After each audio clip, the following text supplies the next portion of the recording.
I was only 16 when my whole world became quiet after my mom passed away. She was my anchor, my best friend, and the only family I truly had. After the funeral, I found myself standing outside our small rented house with nowhere to go. My Aunt Linda, Mom's older sister, stepped forward and wrapped an arm around me. Her perfume was sharp, almost overwhelming, and she whispered that everything would be fine. At that moment, I wanted to believe her so badly because I needed someone to hold on to. Aunt Linda told me I could come live with her and her family, and for a second, I thought maybe this loss wouldn't be so unbearable if I wasn't alone. But deep down, something felt off even on that first day, though I tried to ignore it. When we arrived at Aunt Linda's big house on the edge of town, I saw her husband, Uncle Joe, and their two kids, Megan and Tyler. Megan was my age, and Tyler was a year older. They barely looked at me before going back to their phones, and Uncle Joe just nodded with a forced smile. Aunt Linda showed me to a small guest room at the back of the house. It smelled faintly of paint, like it had been cleaned up quickly to make space. There was a thin mattress and a single window that faced a brick wall. As I placed my small bag on the bed, Aunt Linda reminded me how lucky I was to have family willing to take me in. I nodded quietly, even though her words stung more than comforted me. That night, I couldn't sleep. The room felt cold, and the weight of everything that had happened pressed so heavily on my chest that I could barely breathe. I kept thinking about my mom's voice, her laughter, the way she used to tuck my hair behind my ear and call me her brave girl. Now, all I had left were a few clothes, a couple of school books, and the jewelry box my mom had treasured so much.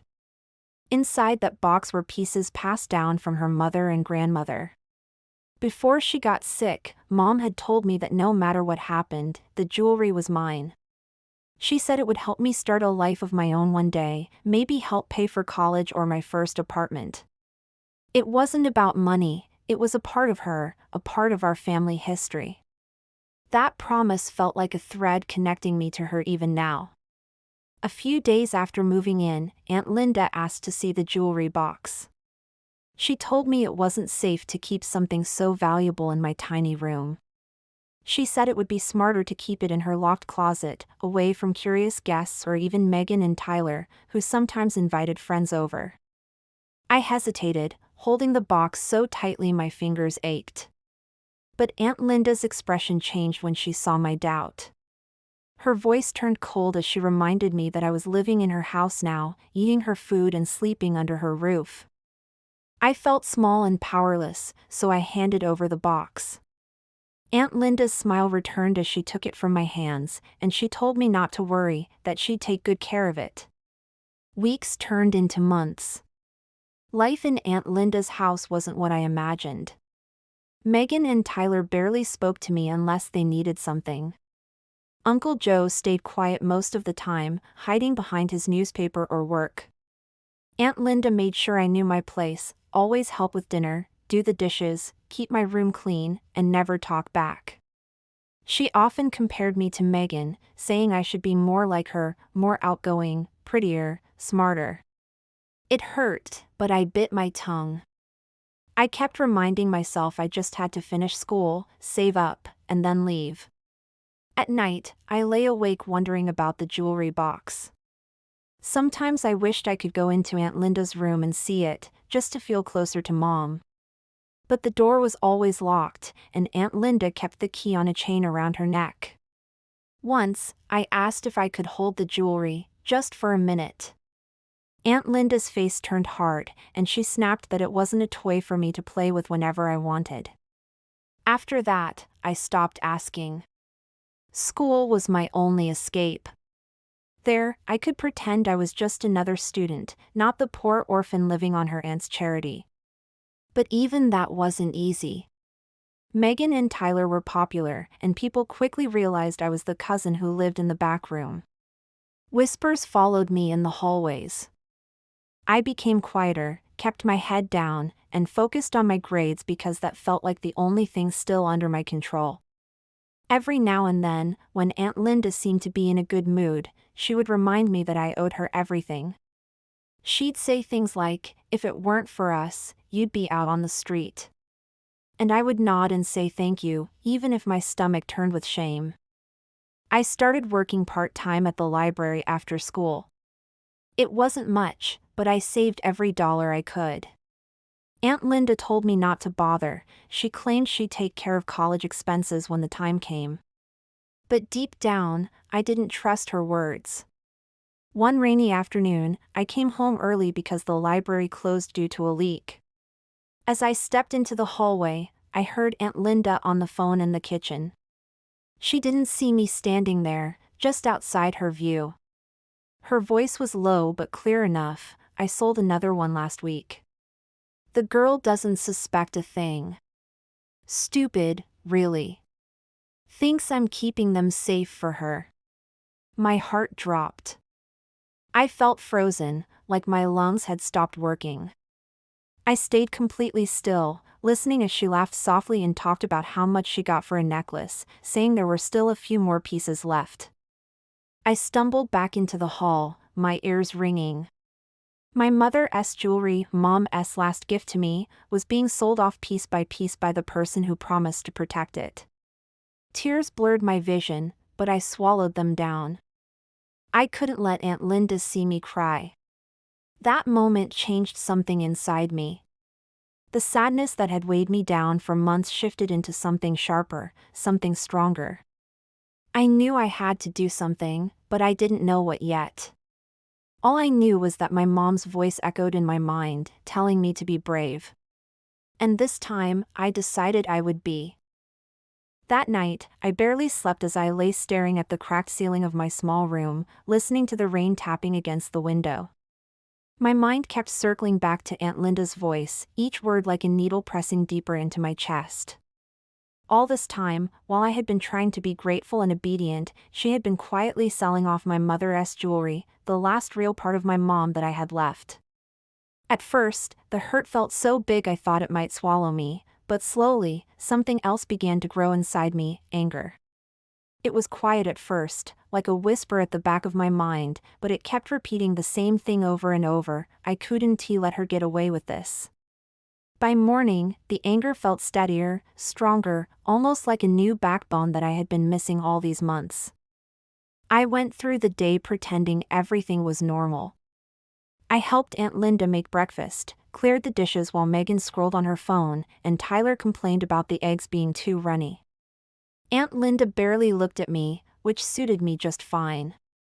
My hands felt strangely steady, even though my heart was pounding like a drum under my ribs. I kept my voice calm, careful not to let anything slip. After months of feeling like I had no control over anything, this small secret gave me a strange sense of power. They had no idea that I knew. At school, I barely heard what the teachers said. My mind was too busy making plans, even if they were still only half-formed. I thought about the jewelry box and wondered how many pieces were left. Was there anything left? Would Aunt Linda keep selling until there was nothing to show that my mother had ever existed? The thought made my stomach clench. I also thought about why she was doing this. Was it just greed, or did she really hate me that much? But those answers didn't matter as much anymore. What mattered was stopping her before it was too late. After school, instead of heading to my part-time job at the library, I went to the public library across town. I sat at a computer and started searching how to check if something had been sold, if I could trace it somehow. I had no idea what I was doing, and most of the websites made little sense to me, but I kept trying. I even typed in the name of the local pawn shops and jewelry stores. I felt foolish, but I couldn't stop. I had to do something. Before I left, I borrowed a small notebook from the librarian and wrote down addresses of a few pawn shops that were close to our neighborhood. The next afternoon, instead of going home, I went to the first pawn shop on my list. The man behind the counter barely looked up as I stepped in. My hands were sweating so badly I had to wipe them on my jeans. I told him that my mother's jewelry had been lost or possibly stolen, and asked if anyone had come in recently to sell antique gold pieces, maybe with small pearl details. He shrugged, barely paying attention, and said he saw dozens of pieces every week. His indifference made my anger burn hotter, but I forced myself to thank him and leave. At the second shop, an older woman with gray hair and glasses was a bit kinder. She asked if I had pictures of the jewelry, but of course, I didn't. I described a necklace as best as I could remember, the one Mom used to wear at family gatherings, with a gold chain and a small emerald pendant. The woman listened carefully and shook her head. She said she hadn't seen anything like that recently but told me to check back in a week. Her kindness almost undid me. I had to bite my lip to keep the tears back. I visited 2 more shops that day, but nothing turned up. I walked home as the sun was setting, the sky painted in orange and purple streaks that felt too beautiful for a day that had been so heavy. My legs ached, and my hope felt smaller, but it wasn't gone. I knew now that this wouldn't be quick or easy, but the anger inside me was still there, pushing me to keep trying. At home, I acted like nothing had happened. Aunt Linda barely noticed, too busy talking on the phone about a charity auction she was helping organize.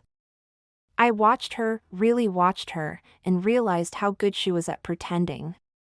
To everyone else, she was a kind woman taking in her dead sister's child. But to me, she had become someone else entirely, cold, calculating, and willing to strip me of everything my mom had left me.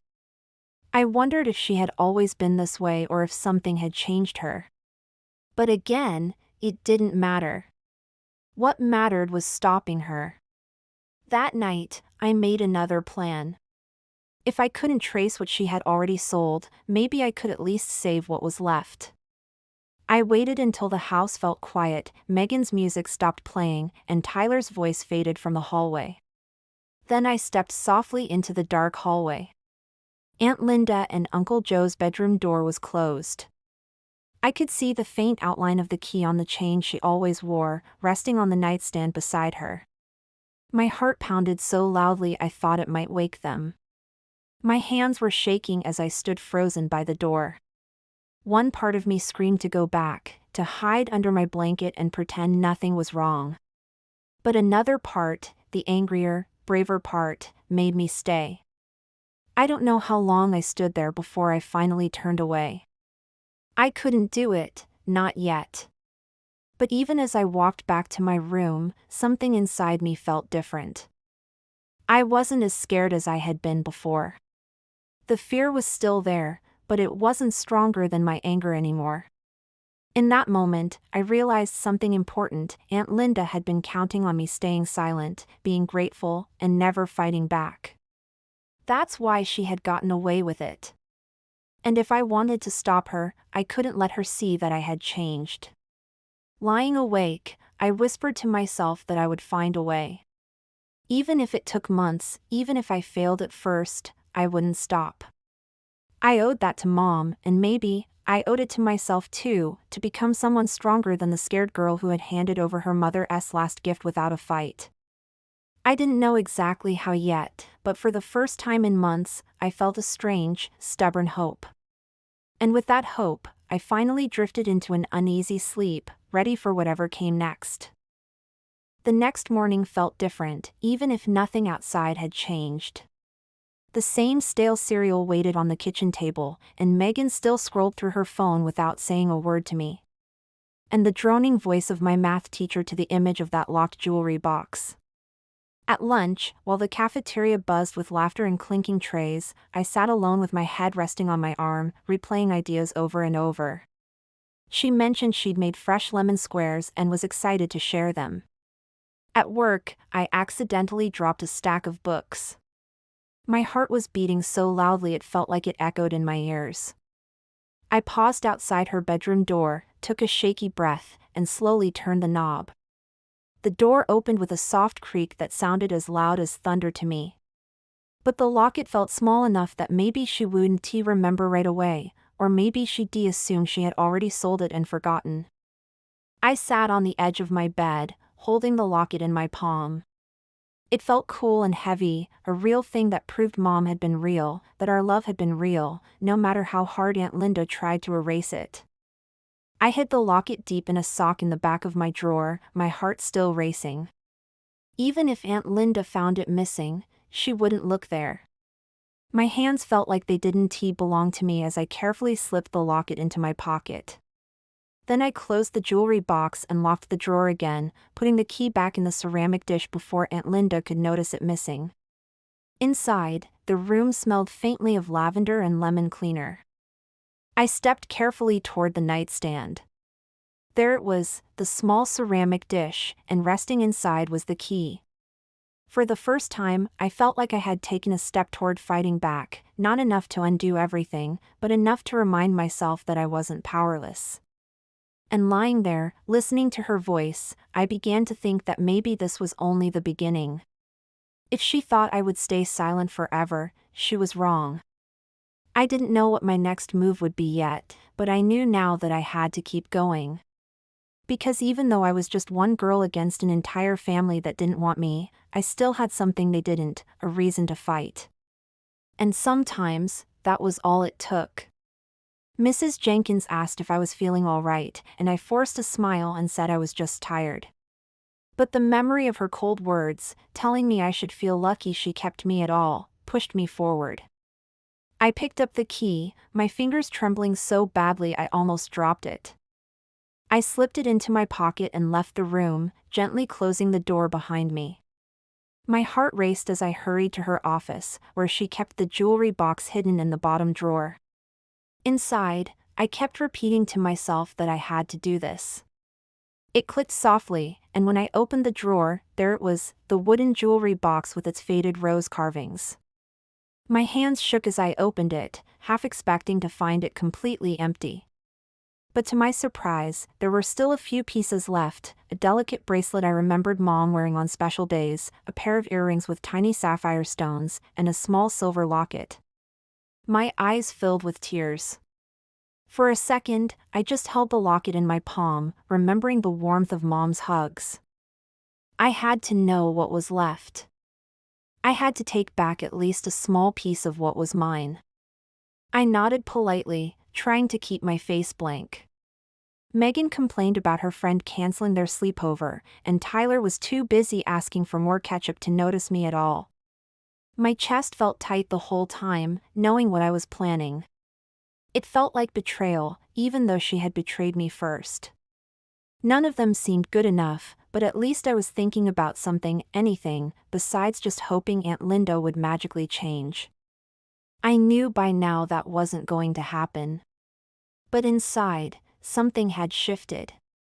For the first time in months, I wasn't only thinking about surviving each day, I was thinking about fighting back.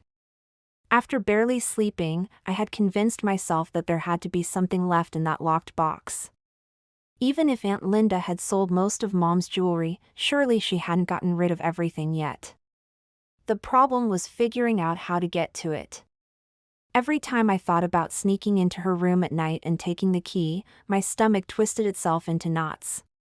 But whenever that fear bubbled up, I reminded myself of Mom's smile, of the warm afternoons we spent together before the accident, and of the stories she told me about how strong people sometimes had to act when no one else would fight for them. School felt even more impossible than usual that day. My mind kept drifting away from the whiteboard after the final bell. I hurried to the library where I worked part-time. The old librarian, Mrs. Jenkins, greeted me with her usual tired smile. I tried to smile back, but my thoughts were tangled up in worry and planning. As I shelved books and sorted through returns, I noticed how calm and quiet everything was here, away from the noise of Aunt Linda's house. That calm let me think more clearly. I realized that the only real chance I had was to catch Aunt Linda when she was distracted. I knew from watching her that on Thursday evenings, she hosted her book club. It was the one time she didn't keep the key around her neck. She always placed it in the small ceramic dish on her nightstand while she got ready, then often forgot to put it back on until later. The thought terrified me, but it also gave me hope. That evening, I sat at the dinner table quietly, pushing my food around my plate, listening as Aunt Linda chatted about her book club plans. When Thursday finally came, I was so nervous that my hands felt cold and sweaty all day. At school, I barely spoke to anyone. That evening, as soon as Aunt Linda disappeared into her room to change clothes before her guests arrived, I slipped quietly down the hallway. For a moment, I froze. My mind filled with the thought of Aunt Linda catching me here. Kneeling by the drawer, I took another deep breath and used the key. I knew I couldn't take everything without her noticing.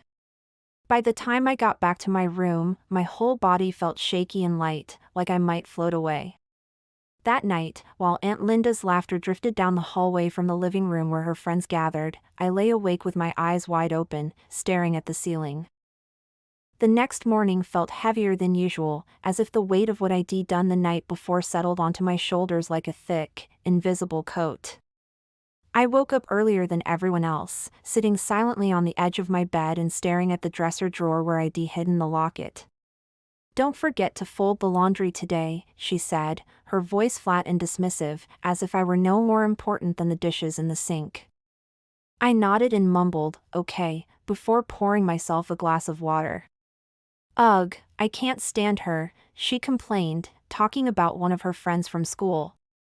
I sat quietly, pretending to focus on my homework. "Are you even listening?" she snapped at me suddenly, her eyes sharp and impatient. "Yeah," I murmured, though I barely heard her words. Instead, I spent lunch in the library, flipping through books absent-mindedly. In the quiet of the library, surrounded by dusty pages and whispers, I thought about the kind of person I wanted to be. Someone brave, someone my mother would have been proud of. And maybe, just maybe, someone who wouldn't let her whole life be rewritten by someone else's bitterness. Megan huffed and flopped down on the other end of the couch, scrolling through her phone. If there was anything else Aunt Linda had hidden, I had to find it. Even if it meant risking more. After finishing my chores, I waited until the house settled into its usual evening quiet. My mother had left pieces of herself behind, even if Aunt Linda had tried to bury them. And for the first time in years, I felt like I wasn't just an unwanted guest in this house, I was someone's daughter. Someone who had been loved deeply, fiercely, and completely. And no matter what happened next, I wouldn't let that be taken from me again. Aunt Linda was in the living room watching television, Megan was on the phone in her room, and Tyler had gone outside to play basketball. I slipped back into Aunt Linda's office, my hands trembling but my heart strangely steady. The distance between us felt like a canyon, even though we were only a few feet apart. And that's when I felt something strange, a small, thin envelope taped to the underside of the top drawer. My breath caught in my throat as I carefully peeled it away. It was old and yellowed, and my hands shook as I opened it. Inside were two photographs, one of my mother holding me as a baby, smiling so brightly it almost hurt to look at, and another of her standing beside a man I barely recognized, my father, I guessed. There was also a folded note written in my mother's handwriting, but I couldn't read it yet, my eyes blurred with tears. I wondered if she had ever felt even a hint of the loneliness that had settled into my bones over the past few years. Megan was still asleep, and Tyler was probably upstairs playing video games, blissfully unaware of the tension humming just beneath the surface. But she didn't.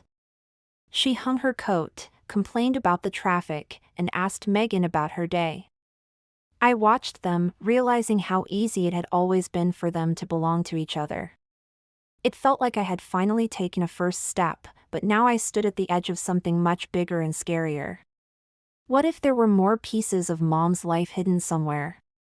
What if Aunt Linda had hidden letters, photos, or something else that would remind me who I really was? The idea pulled at me, keeping me from sleep. I wanted answers, but I knew it wouldn't be simple to find them. I felt like a ghost in my own family, visible enough to do chores and fill the silence, but invisible when it came to love or kindness. But holding that locket the night before had sparked something in me that wouldn't fade away, no matter how much Aunt Linda ignored me. Aunt Linda left soon after, her keys jingling as she walked out the door, and I finally let out the breath I'd been holding since I woke up. "And Lily," she added, not looking directly at me, "make sure you stay out of the way." Her words weren't cruel in tone, but they were sharp enough to cut. I nodded, biting the inside of my cheek to stop myself from saying anything. For a moment, I thought about telling her that I'd found the locket, that I still had a piece of my mother she couldn't take. But the fear was stronger, and I stayed silent. My heart pounded every time a floorboard creaked in the hallway, as though Aunt Linda might burst in and demand to know what I'd taken. But the house stayed quiet, except for the soft hum of the refrigerator and the ticking clock on the kitchen wall. Then I sat at my tiny desk with my school books open, but the words blurred into meaningless shapes. My mind was too full of what-ifs and worst-case scenarios. What if Aunt Linda found out? What if she confronted me and took it back? Worse still, what if she decided to throw me out completely? The thought made my stomach twist painfully, but as much as I was afraid, I realized something even scarier. I wasn't willing to go back to feeling powerless. Holding that locket reminded me that my mother had loved me deeply, and that love didn't disappear just because Aunt Linda pretended it never existed. When I finally gathered enough courage to step out of my room, Aunt Linda was already in the kitchen, dressed in her work clothes, and sipping coffee from her favorite mug that read "World's Best Mom." The irony stung more than ever, and I quickly looked away before she could see anything on my face. She barely glanced up at me. All morning, I kept thinking about the locket. I couldn't help but take it out again, holding it in my hand and turning it over gently, as if it might crumble under my fingers. It felt strange how something so small could carry so much memory and pain at the same time. In my mind, I could almost hear my mother's laugh, see her warm eyes, and remember the way she'd tuck me in at night, telling me I was her treasure. That memory alone was worth any risk. But with every passing minute, my fear grew that Aunt Linda might notice the missing piece sooner than I hoped. After doing the laundry and sweeping the floor, I tucked the locket back into its hiding spot. Later that afternoon, Megan stormed into the living room, tossing her phone onto the couch and groaning loudly. When Aunt Linda came home, I felt my entire body tense, waiting to see if she'd say something about the jewelry box. At dinner, Aunt Linda spoke about her upcoming work event and how she'd need everyone to behave if her boss dropped by the house. That night, I lay awake again, turning everything over in my mind. The next morning at school, I barely heard the teachers' voices. By the time I got home, I had made a decision. I couldn't stop at the locket. I checked the drawers again, this time more carefully, running my fingers along the inside edges. Holding those photos, I felt an ache so deep it almost felt like relief. That night, I sat on my bed long after everyone else had gone to sleep, the envelope and its precious contents spread out carefully in front of me. My hands trembled every time I reached out to touch the photos, as if I was afraid they'd dissolve into dust under my fingertips. I couldn't stop staring at the image of my mother holding me, her face soft and alive with a joy I'd never seen outside of that photograph. It felt like looking into a memory I didn't even know I had, and it hurt in a way that was almost beautiful. I was sitting alone on the back steps after finishing the laundry, watching the last of the sunset fade behind the fence, when she stepped outside, phone in hand. "What are you doing out here?" she asked, her voice edged with suspicion. "Nothing," I said quickly, tucking my hair behind my ear. Later that night, when the house had settled into its usual hush, I pulled out the note and the photographs again. When Aunt Linda and Megan were busy, I searched corners of the attic, the back of closets, and even under the stairs. My fingers shook as I untied the knot, revealing letters written in the same familiar handwriting, my mother's. The words were careful and loving, full of hope for the life she dreamed I'd have. Each letter felt like a conversation across time, and by the time I finished reading them, tears blurred my vision. But it wasn't the hopeless kind of crying I'd known so well, it was something softer, almost healing. I didn't find anything else at first, but every search felt like an act of rebellion, like I was refusing to accept the small, silent role Aunt Linda had written for me. A thought began to grow stronger and clearer in my mind. Aunt Linda had tried to erase my mother's love from my life, but she couldn't succeed. Because even if she hid the physical pieces, the love itself couldn't be buried forever. I had found it again, and that meant I wasn't powerless anymore. I had a past that belonged to me, a mother who had cherished me deeply. And no matter what Aunt Linda might do next, she couldn't take that away. And for the first time in as long as I could remember, I truly believed it. I was determined to keep going until I uncovered every hidden piece of who I really was. Holding them, I whispered softly into the darkness, as if my mother could somehow hear me, "I'm going to find out the truth. I promise." It felt strange to speak out loud to someone who wasn't there, but it also felt comforting, as though I wasn't completely alone anymore. She stared at me for a moment, as if she could see there was more I wasn't saying. But then she shrugged and scrolled through her phone again, muttering something about a group chat. Part of me wondered if she'd always known, deep down, that something wasn't fair about the way I was treated. But if she did, she never showed it, and I realized that maybe it was easier for her to pretend it was normal. The note was short, just a few lines in looping, gentle handwriting, but each word pressed deep into my chest. The locket and the envelope were now hidden under a loose floorboard I'd discovered by accident. Every time I checked to make sure they were still there, my heart raced, but in a strange, excited way. It wasn't just about having them, it was about knowing I could find answers on my own, that I didn't have to accept Aunt Linda's version of the past.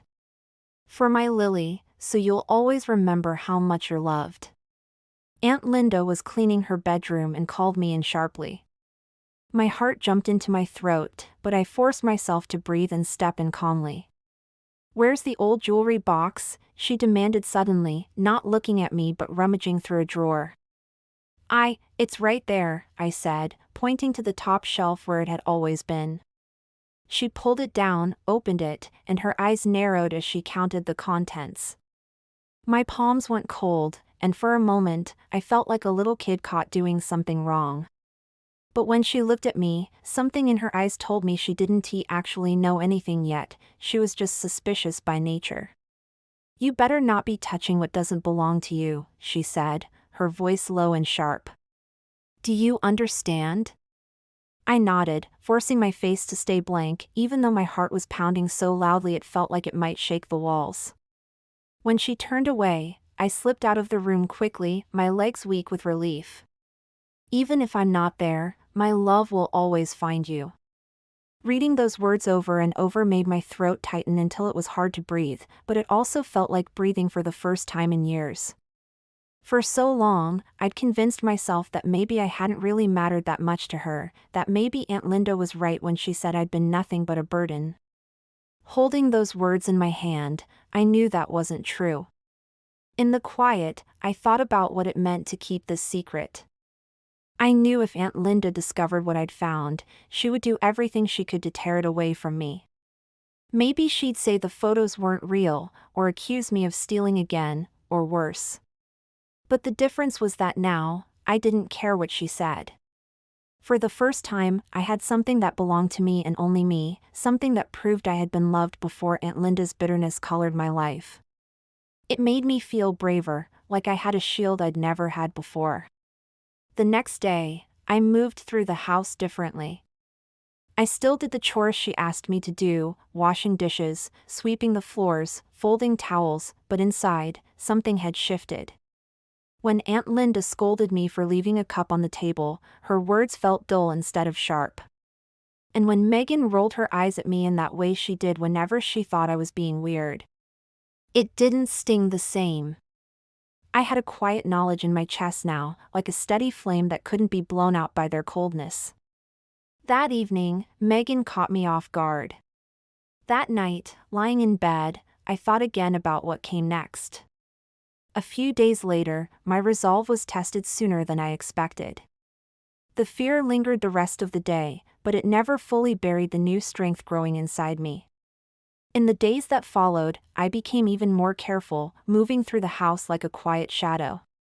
One afternoon, while cleaning out an old chest in the attic that smelled of dust and forgotten years, I found a stack of faded letters tied with a thin blue ribbon.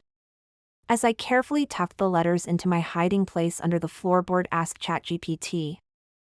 The next morning, I woke up with a feeling that something inside me had changed. The old heaviness was still there, like a stone in my chest, but now it was wrapped in something softer, something that felt like quiet determination. She had dreamed of me growing up to be strong and kind, of living a life where I knew I was loved. Aunt Linda had tried to bury that dream under years of bitterness and control, but now it felt like the letters had given it back to me. Inside, there were stacks of books, yellowed magazines, and a few cardboard boxes. My hands shook as I traced her face with my fingertips, the woman I barely remembered but who felt so familiar all at once. Under the photos, there was a small leather-bound journal. The cover was worn, and the edges of the pages were frayed, but it was clearly my mother's handwriting on the first page. I swallowed hard and flipped it open, my heart pounding. For a moment, I wondered if she noticed how little her mother's words seemed to hurt me now, but she turned away before I could tell. My hands shook so badly I had to stop and take deep breaths, afraid of being caught even though they were miles away. He spoke about setting aside money for me, making sure I would be cared for if anything happened to him. The words were gentle but urgent, as if he knew time was running out.